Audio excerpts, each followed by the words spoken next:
Wayne Christian is a commissioner for he is actually the 50th commissioner of the Texas Railroad Commission. Did I get that right? Okay. He was elected to this position. It's actually an elected position in 2016. He was sworn in to the RRC of Texas on January 9th of 2017 by Governor Greg Abbott, who then appointed him, I think very wisely, to the Interstate Oil and Gas Commission. And many of you may know that our own John Baza, who is the director of our Division of Oil, Gas, and Mining, also serves on the Interstate Oil and Gas Compact Commission.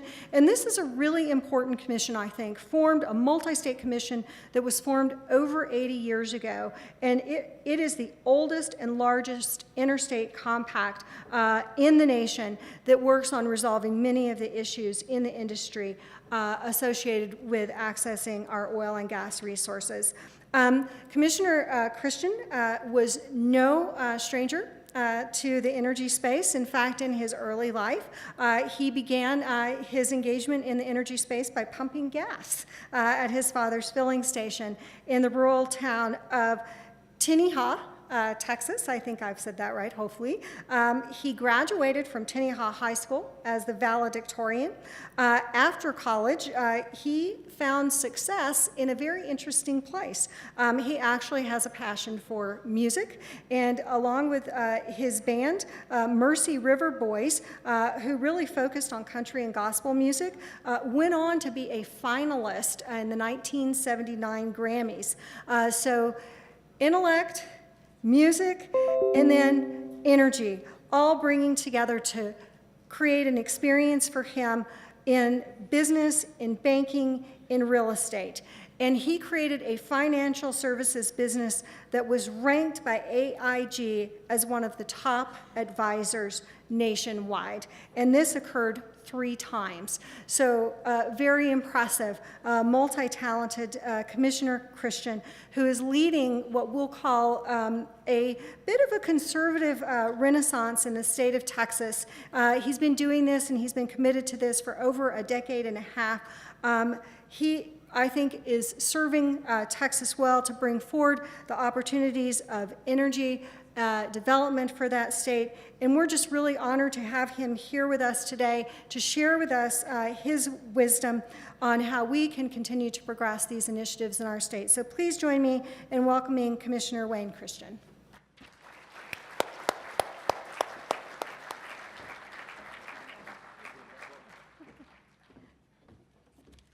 Thank you so much.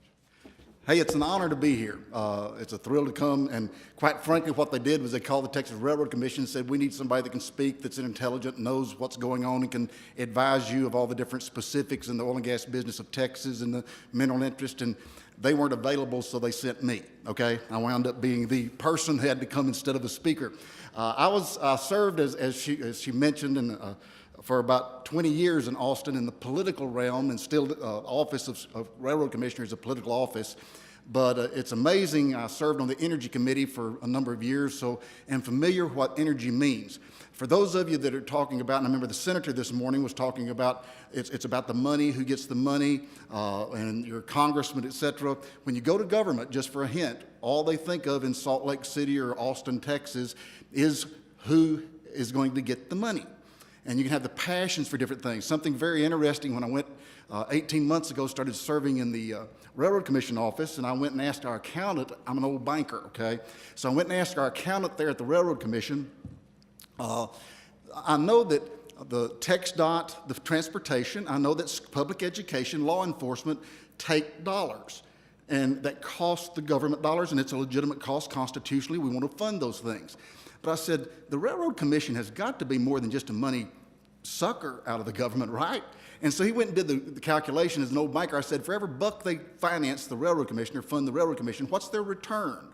And he came back the next day and he said, Commissioner, for every dollar the legislature in Texas funds the Texas Railroad Commission, which is our Energy Commission, they return $51.25. Now, I think you might look at that for your state also and see exactly how much income comes to the legislature. And I think it might help you argue the case to some of your representatives and senators and legislators of the value that oil and gas brings. Let me real quickly, and John Baza is here, and he does a great job for you in IOGCC. I was honored to be appointed by Governor Abbott there.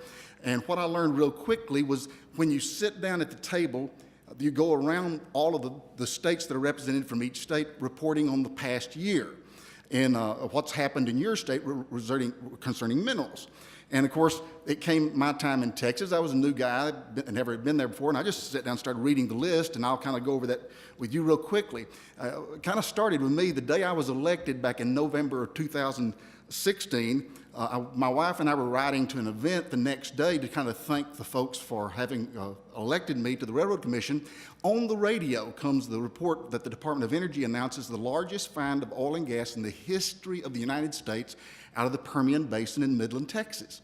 The next broadcast was news that the EPA had dropped a 5-year lawsuit against the state of Texas on some controversy with oil and gas.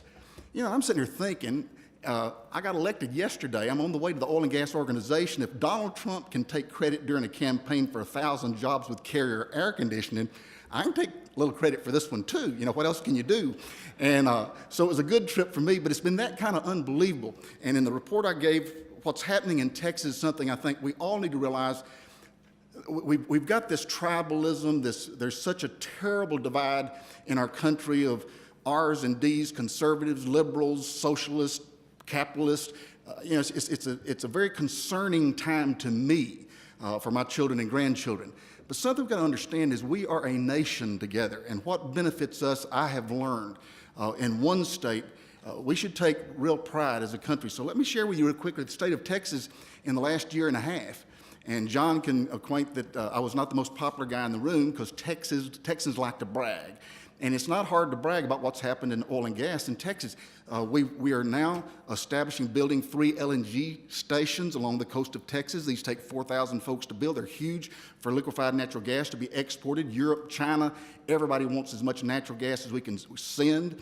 What kind of upsets me of our friends in the Northeast that was mentioned earlier, they're right now they are buying 10% of their oil and gas, of their gas, from Vladimir Putin because they don't want the pipelines coming up to the Northeast. That kind of ticks me off, and that's kind of a little bug I would send our congressman, and I'm telling my congressman, you know, that if we got the oil and gas and they just don't want pipelines coming to the Northeast, and they're supporting Vladimir Putin with their gas money in the Northeast, that's a little problem. We right now have the most number of pipelines, over 600 miles of pipelines being constructed that we've ever had in the state of Texas, because we've got to connect that new gas and oil out in the Permian Basin down to Corpus Christi, the Houston Channel, all to export it. We have in the past year and a half the United States from being the #1 importer of oil and gas. We are now the #1 world exporter of oil, soon to be natural gas as soon as we get the LNG stations completed. And it's a complete dynamic change of us being importers as compared to exporters in oil and gas. So it's a tremendous opportunity, a growth that's unbelievable. We were at the Port of Houston doing a tour yesterday. I did not know the Port of Houston, Texas is the largest manufacturer in the United States. That is astounding. The largest manufacturer in the United States. What's their product? Chemicals coming from oil, gas, coal. It's amazing what we have as a nation, that we're about to become the world's strongest energy producer. We are already becoming energy secure, which gives us economic security. And more importantly, what people aren't putting together on this as a nation, we're becoming nationally secure. Understand, since 1850, the majority of the wars across the world have been fought over who had access to the energy. Persian Gulf War, Kuwait, all these different arguments, don't blame it on the minerals. Guess what, guys? It's who got the energy. And for the first time, I know the history of Israel is very interesting to look at. The past 70 years, they just celebrated their 70th anniversary in Israel. It was very interesting that within 15 minutes of the founding of the nation of Israel, Harry Truman recognized the nation. But something I never really realized until we were able to go there a couple of months ago is that we have never fought alongside the nation of Israel, ever. Now, we've sent them supplies. We've been their #1 supporter, economic, any way we could. We fought World War II, we fought beside France, we fought with England, all of our NATO allies, but never have any of our troops, missiles, our ammunition been there with Israel. And I wondered, well, why? And what you find out is Harry Truman, in that same month that he recognized Israel 70 years ago, said that we cannot afford to militarily go alongside them because we had to keep Jordan and Saudi Arabia happy to make sure we had access to energy. And I was astounded for that long we have been dependent upon the Mideast for oil and gas. As a nation, I can tell you that's changed. It's astounding what's happened. Let me just kind of take a little bit of time. So that's a little brag on what's happening in Texas, but this is what's happening to us as a nation, that energy independence. Let me real quickly say, what are the threats to this happening? What are the threats to this new energy security, national security? And I've got it divided in just a few things. Number one is our workforce. There's not enough employees to take on the many different energy projects and businesses. Many of you are familiar with truck drivers, welders, you're talking about petroleum engineers. Every single occupation regarding energy, minerals, we have a shortage of.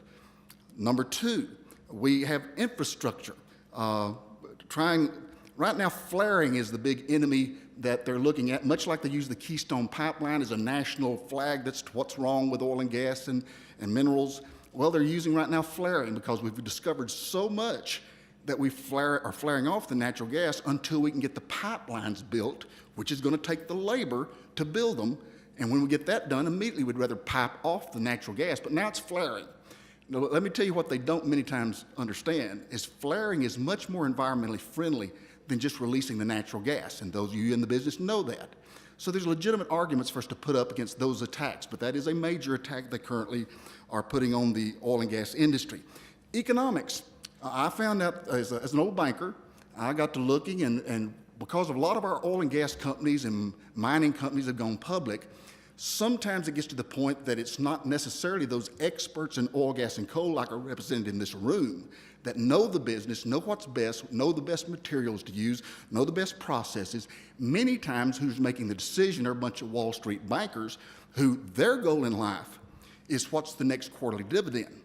And you've got a bunch of shareholders now that have been taught some things that aren't necessarily friendly toward our industry, that are making decisions demanding that they want a higher check and that they want to do things green friendly. And it's not bidding well for long term. We're doing what's best for short term goals and not looking best at what is good for long term oil and gas interests.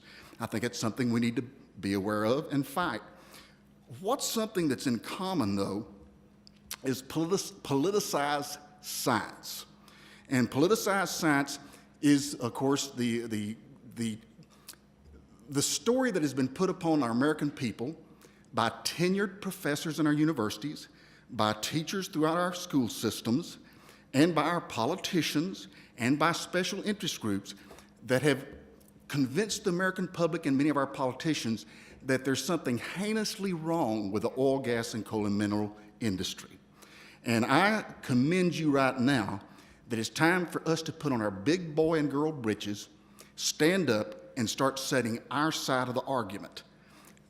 I tell you, we want to know the truth and the pluses and the minuses to any argument to make an intelligent decision. No doubt we're that way. But I'm going to tell you, our side that are pro-fossil fuel industry has not been presented. And only one side of the argument has been presented to a large extent to the public, to our politicians, and to those that are important in funding our industry. In fact, our industry has pretty well surrendered many times. I remember you're talking now television commercials we see from our major companies that are talking about algae is the future of energy in America. Algae is something I have to buy chemicals at Home Depot to scrub off the floor, okay? That's the future of energy.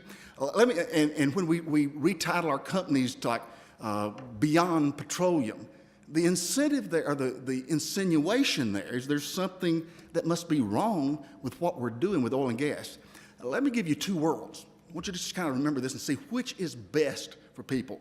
And the argument many times, and Alex Epstein's a great philosopher that has a great program. You can look him up on the internet. He has a great program called The Moral Case for Fossil Fuel. He can do things intelligently instead of what you're hearing right now. But I think to look at both sides of the issue, we need to understand that back in 1900, I can go back to Texas, 85% of the families were in agriculture. Moms and pops and their kids would work daylight till dark, putting food on the table 6 days a week, take off on Sunday, go to church. It was a hard, rough life for 85% of the families in Texas back in the 1900s. You take the two causes of environmental deaths the most in the United States was, number one, starvation when it was a drought or you couldn't provide the food. Number two was freezing to death during winter when you couldn't heat the homes, okay? Average age was 45 years of age. It was not unusual for a child under age 5 to die in a family. It was very, very normal for that to happen. And there were diseases, plagues that plagued the world that could not be cured, killing millions, perhaps billions of people worldwide. Move forward to today. Today, we don't starve to death in the United States of America and in the free world anymore. We have an obesity problem. People don't freeze to death in our country. We gripe because the thermostat's either too hot or too cold when we go somewhere. 1.5% of the population of the United States feeds a third of the world, releasing all those people that 85% used to be tied to agriculture to feed the family. And the average lifespan now 75 instead of 45. Which world would, and we've cured through drugs and pharmaceuticals, diseases from which there were no cures. What's the difference in those two worlds? Ladies and gentlemen, it's what you do for a living. Oil, gas, coal, minerals, fossil fuels. That's what's made the world a better place. And the argument that I enjoy hearing made is a lot of people are saying, okay, you're a flat earther, okay, you're for oil and gas and what it likes, right? Let me tell you, what's amazing is to look at the fact that we have developed what's best for mankind. And when you look at what is best for human and mankind, that's a separate argument is what's good for Mother Earth. And Mother Earth is not exactly a kind lady. I invite my friends who think that all of our work should go for Mother Earth's preservation to move in the backyard in a pup tent for about a week, okay? You'll find out she ain't the nicest lady to live with, okay? She'll eat you up, burn you out, freeze you to death, something. And what we have done is through fossil fuels, we have built a defense to the obstructions that Mother Earth makes to a good and better life for our children, grandchildren, our families, and our friends. And I think we need to learn to stand up and defend that argument instead of being ashamed and kind of cowed down to do it. The financial impacts, the economics are tremendous of what it's going to bring, as I've mentioned before, 50-to-1 return just in the state of Texas. Can you imagine the entire United States? So it's amazing to me many times. Let me kind of close with this. I had the opportunity to go with the American Legislative Exchange Conference to Israel about 3 months ago. And we were there on an odd week. It was a week then whenever we got there on a Monday night. We loaded on a tour bus a bunch of Gentile legislators, mostly from politicians, on a bus. And it was the day that Donald Trump was about to announce at 7 o'clock that evening, Israeli time, whether he was going to stay with the Iran treaty or not. And so when we're taking this tour bus up into the Golan Heights, the entire population of the Golan Heights was evacuating. And we go riding up there in this tour bus, a bunch of politicians, and on the right side of the road, they point out that's the Iron Dome, which is a bunch of rockets sitting up there. And they told us, please don't text anybody or use your iPhones or your phones because we don't want them to zero in on where we've got the Iron Dome located. It's the first time we've had to deploy it in over a decade. We then get to the end of that, and they unload all of us and put us in these Jeeps, okay, with the back ends, 4 benches on each side of the back end.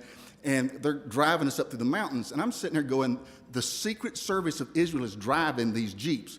And they look like the guys I've seen on TV because they go over to Syria and they're dressed in what I've seen people cutting heads off on TV, okay?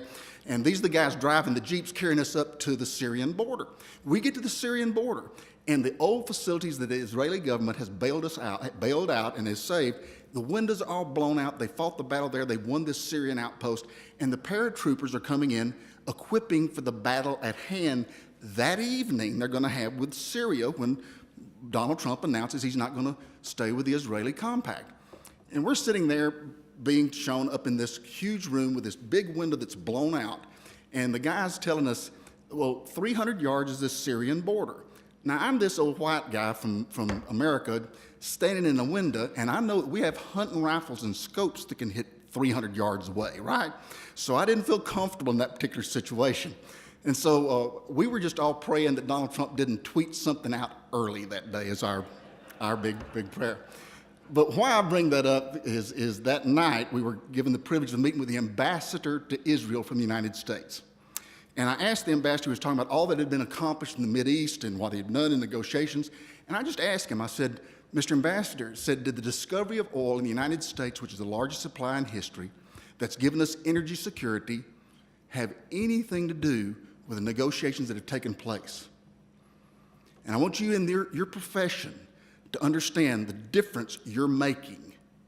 He turned to me and he said, Commissioner, all the difference in the world. And he said, not only with us here in negotiating in the Middle East, but said, I'm on conference phone calls monthly with the ambassadors around the world. And I said, everybody has expressed it has made all the difference to them worldwide of the ability of the United States to negotiate. That's because of the profession, ladies and gentlemen, that you're a part of. God has given us the largest discovery of resources in the history of our country. We are the new Saudi Arabia for coal. We are becoming the #1 exporters of oil and gas in the world, in progress to do that. And no longer do our young men and women have to go overseas, risk and give their lives for the freedoms we have had to in the past, because we now have energy security, which is economic security, which is national security. And today I just want to encourage you, it's time we put on our big boy and girl britches, decided to stand up to these folks that say everything we do is wrong and heinous and harmful to the environment. Let me real quickly give you a couple of examples to use and for one side of the argument. Can the solar and wind industry by itself supply the grid, supply the electricity needed in the United States? A speaker I heard one time gave a great example. He said, for 1 kilowatt of electricity, it takes 40,000 acres of windmills. It takes 10,000 acres of solar panels. It takes 12.5 acres of natural gas. And that is if the sun shined 24 hours a day and the wind blew 24 hours a day, which in Texas it don't, okay? Secondly, since it can't produce, impossible to produce, then can it economically take care of itself in a free market system? Can they take care of their own weight? Well, the government subsidies for oil and gas are about 59 cents per kilowatt hour. Windmills are 800 and something times that in government subsidies. Solar panels, 1,212 times that.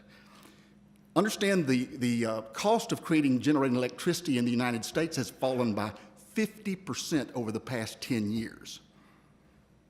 But our bills, our rates that the citizens pay, has stayed level. Where did that 50% go? Guess what? Subsidies for wind, solar, and the green programs. It can't stand economically by itself. One MIT professor told us a month ago that the wetlands, which have been so protected and should be, create 100 times the gases that the EPA say are dangerous to the environment than the typical oil or gas field. Get that. The wetlands, Mother Nature, creates 100 times those noxious gases. Folks, we have an argument we need to enter. We have wimped out, sat on the sidelines, and not stood up for what we know is best for our children and grandchildren. And one big reason, the #1 problem we have of not having the employees for the industry is because we have sat back and let the tenured professors teach all of our kids there's something absolutely wrong with oil, gas, and coal. I challenge you today, let's be proud of what we do. Let's get the facts. We don't want to lie, but let's quit bailing out on the argument, and I challenge you to stand up so that our children and grandchildren benefit from the good things the good Lord has given us and you've dedicated your lives to produce. Thank you for the honor of visiting with you today. God bless you, and let's go stand up for America.